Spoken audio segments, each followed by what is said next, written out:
Compañeras y compañeros, un año, más de un año de dura crisis.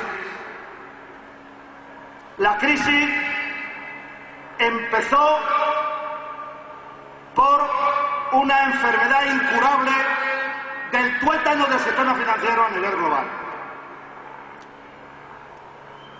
Pero empezó en esta última dimensión, porque cualquiera que analice con cierta objetividad dos problemas muy serios que tiene la humanidad, tiene que llegar a la conclusión de que están directamente conectados con esta manera de entender la globalización financiera a nivel mundial.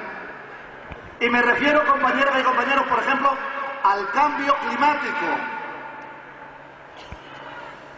O se reorienta en profundidad el funcionamiento de la economía a nivel general y se pone al servicio de las personas y no se pone al servicio del dinero, o en Copenhague habrá muchas palabras, pero habrá muy pocos resultados. También el aumento espectacular en los últimos 20 años de los flujos migratorios. ¿Por qué? Porque en la etapa en que mayor nivel de riqueza ha habido jamás en la humanidad, han aumentado las desigualdades en estos últimos 20 años en 4 de cada 5 países de la Tierra. Por lo tanto, ya había 2 serios avisos. Y ahora observemos cuál ha sido el comportamiento de los que han provocado la crisis,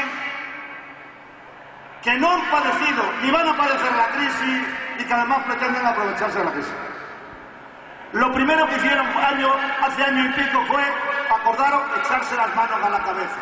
Y pensábamos todos que pretendían decir que hemos hecho, cómo hemos adquirido esta responsabilidad. Sí, pero inmediatamente después bajaron las manos de la cabeza y la metieron la mano en el bolsillo de los contribuyentes para que se sanearan las entidades financieras. Ahora dicen que la crisis ha caído del cielo y ya están en el día después de la crisis y quieren recuperar, compañeras y compañeros, el pasado. Plantean que la recuperación tiene que venir de la mejora de la competitividad de las empresas. Hasta ahí vale. Pero ¿cómo conciben la mejora de la competitividad de las empresas? Conciben que mejorar la competitividad de las empresas es equivalente a que los altos directivos de las empresas ganen cada día más, tengan cada día mejores pensiones y tengan cada día mejores indemnizaciones. Y consideran que la competitividad mejora también en las empresas cuando las trabajadoras y los trabajadores ganen cada día menos, se les abarate el despido y se recorten o privaticen las pensiones. Nosotros estamos radicalmente en contra de ese planteamiento.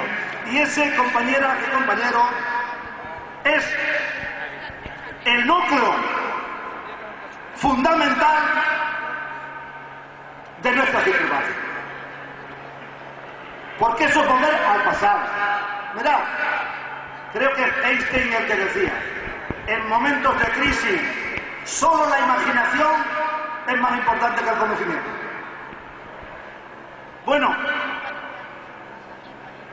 incluso pretenden simular desconocimiento de lo que ha ocurrido, pero tienen una pavorosa falta de imaginación.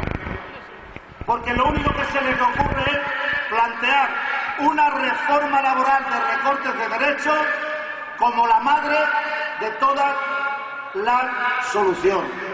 Y yo tengo que decir que en España ya ha habido 5 reformas laborales. Y el ajuste de la tuerca del factor trabajo está ya sobrepasado. Si pretenden darle una vuelta más, esa tuerca se trasrosca. Es decir, se generarían muchos más problemas de los que tenemos en este momento. De manera tal que nosotros consideramos que hay que aflojar la tuerca. Y eso significa eliminar el despido exprés que implantó Aznar en el año 2002. Y eso significa que en caso de despido improcedente sea el trabajador, como ocurre en la mayoría de los países de Europa, y no el empresario el que tome la determinación de recuperar ese trabajador para el centro de trabajo o no. Aflojar la tuerca significa corregir los abusos en la contratación temporal y por lo tanto debe de plantearse una limitación en el uso y en el abuso de la contratación temporal en nuestro país. ¿Por qué se traduce la crisis en esta tremenda destrucción de empleo? Compañeras y compañeros, no por elementos vinculados al mercado laboral, sino por la estructura productiva de este país, que está fuertemente desequilibrada por el maridaje inmobiliario financiero.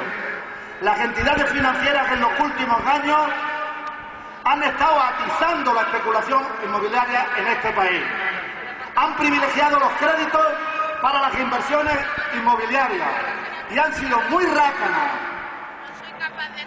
a la hora de financiar actividades industriales y no han sido nada proclives a financiar el cambio tecnológico en nuestro país. Ese es uno de los graves problemas que tiene España y que hay que remediar. Como el tamaño de las empresas. Compañeras y compañeros, aquí el tamaño sí importa. Tenemos unas empresas con un tamaño muy pequeño, que generan poco valor añadido y además generan también poco empleo. Por eso se entiende el nivel de paro. Y tenemos, compañeras y compañeros, una cultura empresarial que se basa en la restricción de los contratos y no se buscan fórmulas alternativas como la reducción de la jornada laboral para luchar contra la crisis económica. De manera tal que un factor fundamental que hay que preservar, que es el capital humano, se despilfarra. Porque es muy difícil cuando un trabajador va al paro como consecuencia de la crisis económica y de una decisión empresarial, que se pueda luego recuperar con toda su capacidad y con toda su potencia. Por eso hay otros países donde lo último que plantean los empresarios es la decisión de un contrato. Y lamentablemente en este país es prácticamente lo que se plantea como alternativa por parte de los empresarios a la hora de combatir la crisis económica, la recesión del contrato.